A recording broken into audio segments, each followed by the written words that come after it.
कोई आदमी जरूरत अगर पड़े प्लाट को बेचना चाहे या ट्रांसफर करना चाहे तो वो किसी को भी जो उसको ज्यादा पैसे देगा, किसी को मतलब जो उसको ज्यादा पैसे देगा। नमस्कार, जम्मू कश्मीर मिलाप न्यूज में आपका स्वागत है और मैं हूं आपके साथ रामपाल।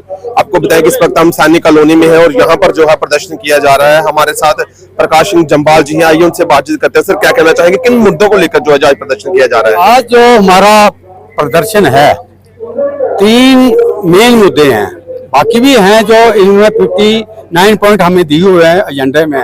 तो 59 पॉइंट ना वहाँ वो कोई बोल पाएगा, वो ऐसे होगी जैसे मॉनसून सेशन है, वो तो है नहीं। लेकिन हमने 3 जो हमारे मेन मुद्दे हैं, नंबर 1 कि कोई भी आदमी जिसकी प्रॉपर्टी सैनिक कॉलोनी के अंदर है उसको जरूरत पड़े बेचने की, ऐसे तो कोई बेचेगा नहीं। अगर जरूरत पड़े तो किसी को भी बेच सकता है जो उसको अच्छे दाम पे ओपन मार्केट में। तो जहाँ रिस्ट्रिक्शन लगाई जा रही है कि जो प्लाट बेचेगा वो सिर्फ एक्स सर्विसमैन या फौजी कोई बेचेगा, हम वो खरीदें, लेकिन जो सामान हम उसको बेचना चाहते हैं जो सबसे पैसे ज्यादा दे। अगर बहुत ज्यादा पैसे देते हैं तो हम उसको डिस्पोज ऑफ करेंगे। हमें हर कोई अपनी प्रॉपर्टी की ज्यादा दाम चाहता है। तो इसलिए एक पॉइंट तो हमारा ये है कि ये जो क्लास है इसको डिलीट करने जा रहे हैं, तो इसको डिलीट ना किया जाए।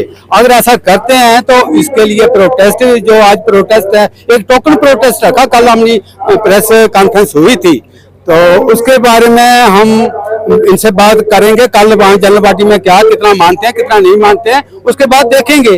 दूसरा है कि जो जहाँ लोग रहते हैं जो 30-35 साल से रह रहे हैं उनको वोटिंग राइट नहीं है। जो सिविलियन है जिन्होंने फौजी से खरीदा है तो उनको वोटिंग राइट नहीं है। मेरा कहने का मतलब है कि जहाँ 3 प्रकार के लोग हैं। नंबर 1 के 3 class citizen, first class citizen जिनका वोटिंग राइट है और इलेक्शन भी लड़ सकता है।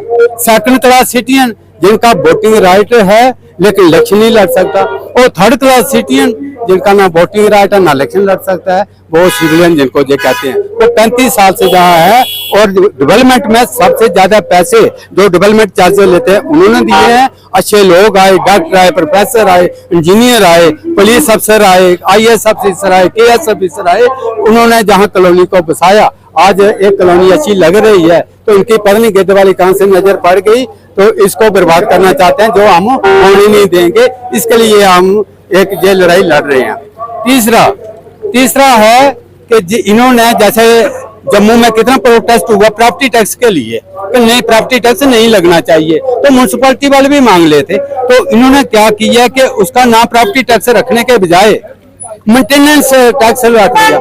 सड़कें बनाती है म्युनिसिपैलिटी या PWD, नालियां बनाती है म्युनिसिपैलिटी, पुलियां बनाती है, बहुत सफाई का काम उनका। जब सोसाइटी डेवलपमेंट चार्जर लेती थी सड़कें भी सोसाइटी बनाती थी, उस वक्त एक भी पैसा गवर्नमेंट का नहीं था। तो आज इनको क्या किस लिए चाहिए जो प्रॉपर्टी टैक्स इन्होंने रखा है कि 2700 रुपये 1 रुपया स्क्वायर फुट के हिसाब से, तो 2700 बन गया। 18% उस पर GST भी लगेगा, वो 3500 बन गया। इस तरह कनाल का प्लाट है 5400। तो आप बताइए कि जिसमें कोई कमाने वाला नहीं है, बाप मर चुका है, माँ मर चुकी है, पेंशन भी नहीं है, ना नौकरी है, वो बेचेगा नहीं तो क्या करेगा। तो उनको मजबूर कर रहे हैं कि टैक्स इस तरह नहीं बेचेगा तो टैक्स लगा के बेचेंगे। तो आज इन्होंने लगाया, कल म्युनिसिपैलिटी भी लगाएंगे, तो क्या होगा। इस तरह हम तक कितनी टैक्स लगे हैं वो अगर हम बताने चले ना। पहले सोसाइटी में ट्रांसफर फीस 10-10 हज़ार रुपये ट्रांसफर फीस लगा दी, फिर उसके ऊपर GST लगा दी, फिर उसके बाद इन्होंने जो सोसाइटी एग्जम्प्ट थी इसमें कंडीशन ऑफ रजिस्ट्रेशन जो स्टैंप ड्यूटी लगती थी वो थी नहीं, तो इन्होंने गवर्नमेंट ने लगा दी। इन्होंने जहां उसको टेकअप करना चाहिए था कि societies are exempted from the condition of registration, तो कोई स्टैंप ड्यूटी आज तक नहीं लगती थी और साल के अंदर वो भी लगना शुरू होगी। हम जो हमारे मुद्दे हैं इन पे हम कर रहे हैं, जो मेन मुद्दे हैं 2-3, बाकी पीसफुल प्रोटेस्ट है। हम इनको जता रहे हैं कि आप समझ जाओ, लोगों के मन की बात करिए और हम आपके साथ देंगे, वरना इसमें कुछ भी हो सकता है क्योंकि मैं प्रॉपर्टी के लिए मरूंगा। मेरे आज एक बात मैं आपको बता देना चाहता हूं सर, अगर आप सैनिक कॉलोनी का सर्वे करिए 10% से ज्यादा जो मेंबर हैं जो फौजी थे वो है नहीं इस दुनिया में, लेकिन वोट उनके नाम पे स्टैंड कर रहा है। क्यों? क्योंकि उनके बच्चे एक से ज्यादा हैं। अब रजिस्ट्री किसके नाम होगी? एक के नाम। दोनों ने शादी की है, दोनों बीवियों की लड़ाई, आज वो कोर्ट में जा रहे हैं। तो इन्होंने ऐसा कोई फार्मूला बनाया नहीं कि उनको हमने कैसे सेटल करना है। 2 बच्चे हैं तो वो कहते हैं कि हम यार बेचेंगे, इधर से बेचेंगे तो बाहर जाके खरीदेंगे, दोनों सेटल हो जाएं, उसके लिए भी बैन लगा दिया। ये सैनिक कॉलोनी के अंदर हो रहा है, हम इसके लिए प्रोटेस्ट कर रहे हैं। बाकी इनका कोई काम है नहीं, अपना रिकॉर्ड मेंटेन करें, सेट्स अपने क्रिएट करें, जो शॉपिंग कम्प्लेक्स है इसको क्रिएट करें, जहाँ दूसरे इनके सेट्स हैं उनको सबको क्रिएट, इनको ताकि इनकम आए। उस तरफ नहीं जा रहे हैं कि इजी वे।